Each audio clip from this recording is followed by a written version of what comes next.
Hello everyone, welcome back to Technologies Discussion channel.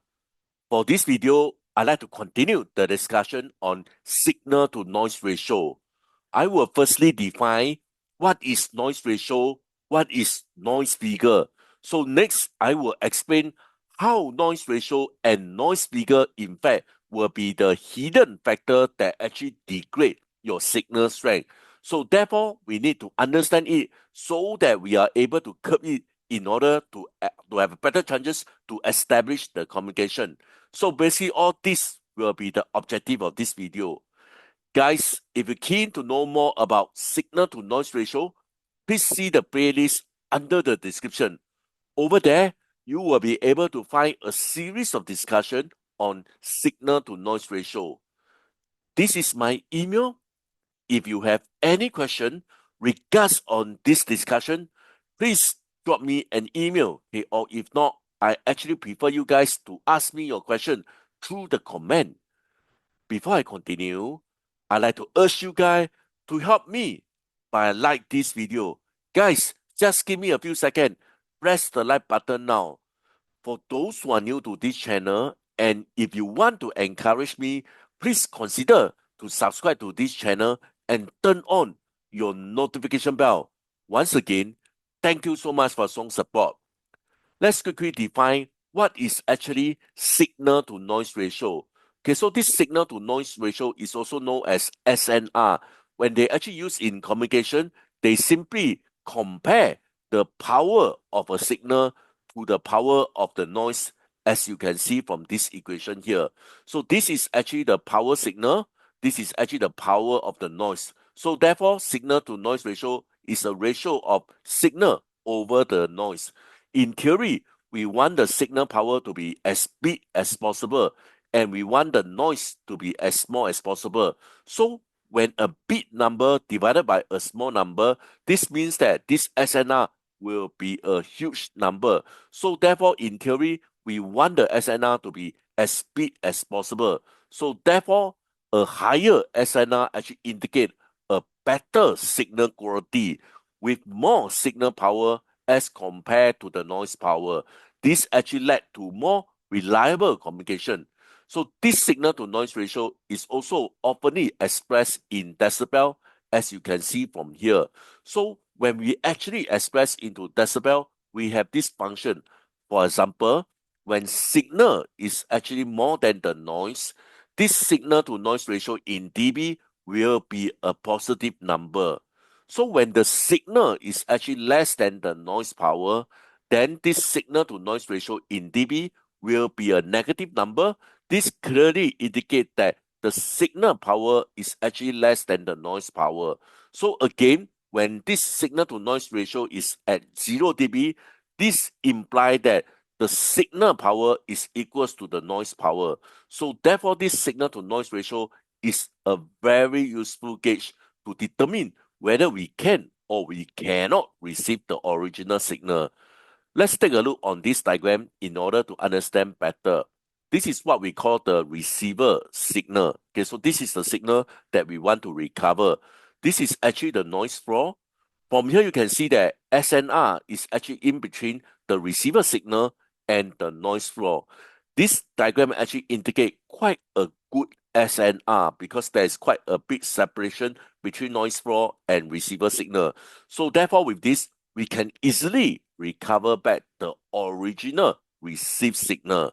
So now imagine the SNR become a very small number. Okay, so which means that the receiver actually drop further down, closer to the noise floor. When they are so close to the noise floor, we may not be able to correctly detect the receiver signal. So therefore, when SNR is a very small number, we may have issue to recover back the original signal. So basically, in short, the higher the SNR, the easier for us to recover back the original receiver signal. Next, as I mentioned earlier on, you can clearly see that SNR is mainly just compare the signal power to the noise power. However, it does not able to tell us how much noise is being added by the circuit itself. Let's take a look on this circuit. Okay, so basically any electronic circuit, they are actually capable to add noise into the system. Basically, you can imagine that this is what we know as the internal noise. This electronic circuit actually generates some noise, okay, within this circuit itself. So noise ratio and noise figure, okay, so they are actually two parameters that are actually used to specify how noisy this circuit is, how much internal noise is actually generated by this circuit. Let's take a close look again. Okay, so for example, this is the signal at the input. This is actually the signal at the output. Let's say the circuit is an amplifier with a gain G. Okay, so the signal at the output will be equals to the signal at the input multiplied by G. Okay, so basically we will be able to get the signal at the output. So now imagine the noise is also fed to the amplifier because the amplifier will not be able to distinguish whether it is a signal, whether it is a noise. So when noise is actually fed to the amplifier, the noise again will be amplified by a factor G. So therefore, this noise out is actually equals to noise in multiplied by G. And another term which I just specified, which is noise ratio. This is the noise that is actually generated by the circuit itself. We can't neglect away this internal noise. So therefore, to make this fully complete, the noise at the output is actually equals to the noise at the input multiplied by the gain that is provided by the amplifier. We also need to consider the internal noise, which is multiplied by NR. So basically, this is the full description, the noise at the output. So in short, whatever electronic circuit, it is capable to so-called generate their own internal noise, and we need to consider this. This is what we know as noise ratio.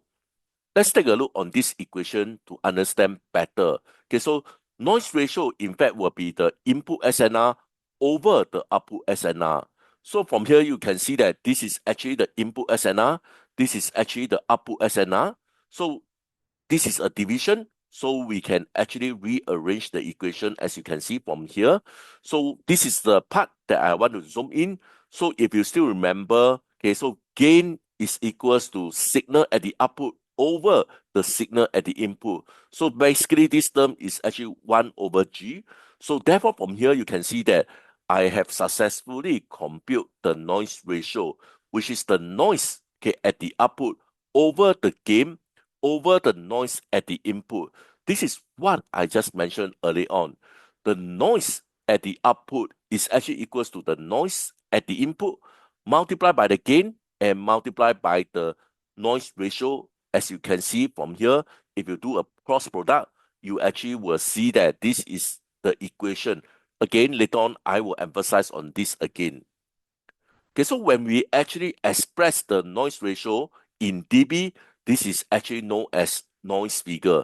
As you can see from here, this is actually the noise ratio. This is actually the noise figure.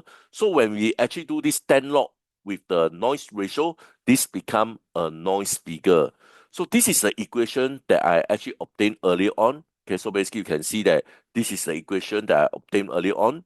So from here, after that, we can actually derive several important parameters. For example, we may need to know what will be the noise at the output. Okay, so the noise at the output, you can do a cross product, as I mentioned earlier on. This will be equals to noise ratio multiplied by the gain multiplied by the noise at the input. Okay, so again, we can convert all this into decibel. Okay, so from here, you can see that I can compute that the noise at the output in dBm. Okay, so make sure this NF must be in dB, this gain also in dB. Only the noise at the input need to be in dBm. So from here, okay, you can see that I can easily compute the output noise power of the circuit. Before I continue, guys, if you have learned something from this video, urge you to help me by like this video. When more you guys actually help to like this video will have a better chances to reach out to a larger audience. So guys, help me press the like button now. Again, if this video is useful, please consider to subscribe to this channel and turn on your notification bell.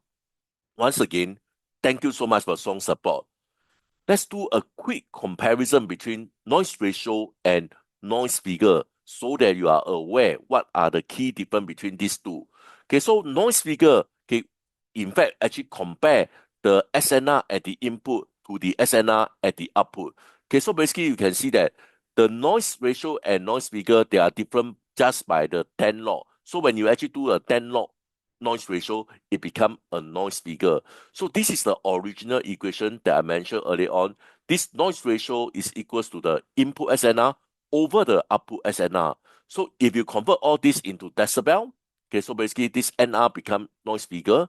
This signal to noise ratio at the input over here, this is a division. Division become a minus. And then we also have this SNR at the output. So again, we can easily rearrange into this equation.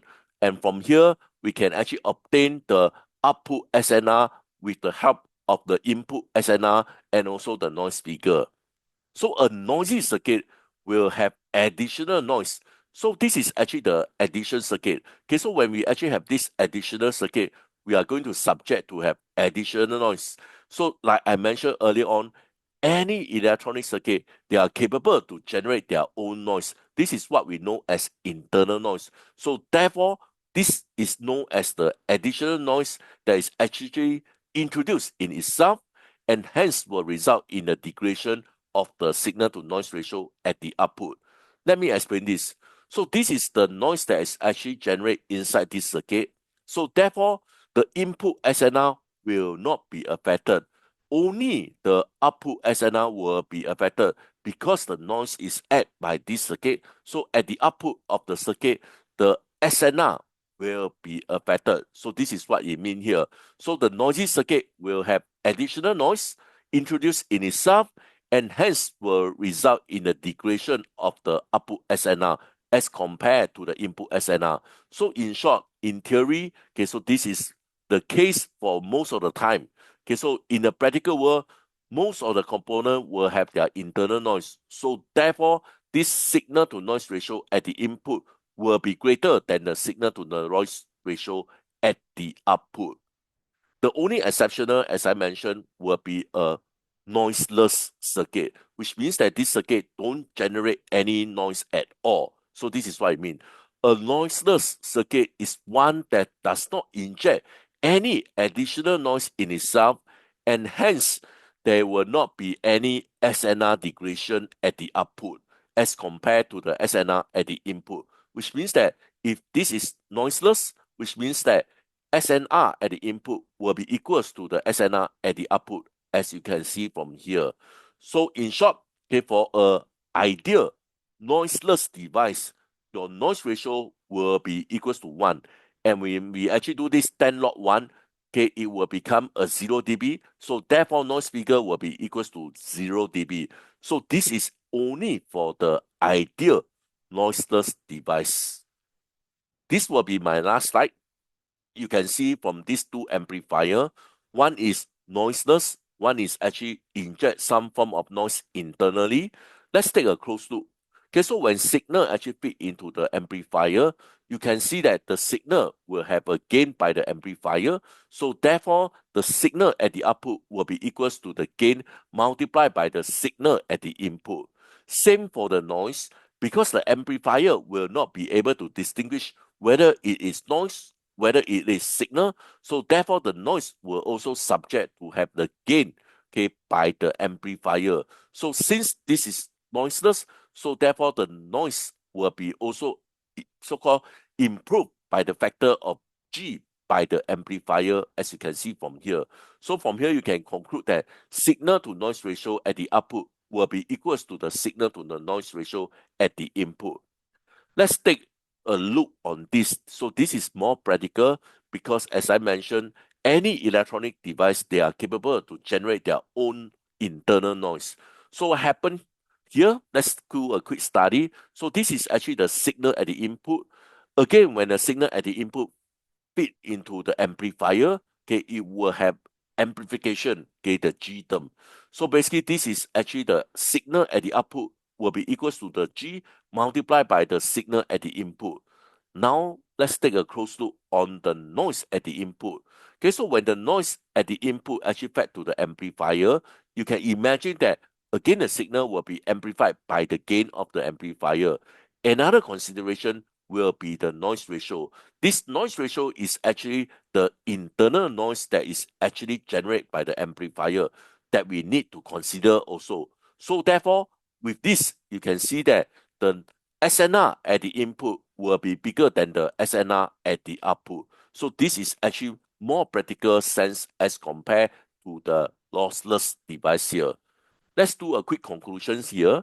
Since any real-world device add noise, the SNR at the output is always worse than the SNR at the input, which means that this SNR at the output, they are always worse than the SNR at the input, since any electronic device will add noise, okay, to the output of the SNR.